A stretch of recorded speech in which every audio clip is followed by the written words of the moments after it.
to create your own text stickers and send to friends in WhatsApp.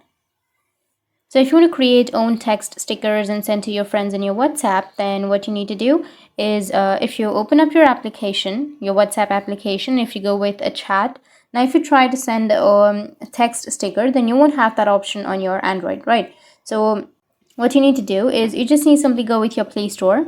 After going to your Play Store, you need to search for an application, which is this one.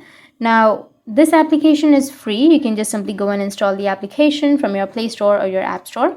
And after that, you'll be able to share your memes, your status, your stickers, your AI reply, your text stickers, GIFs, fonts, and jokes to your friends.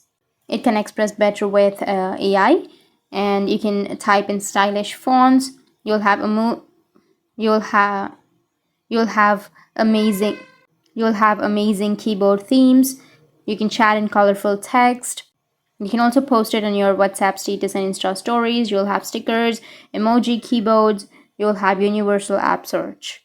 So from this application, you'll be able to create your own text sticker and send it to your friends in your WhatsApp. And if you have any questions, feel free to comment below. Thanks for watching.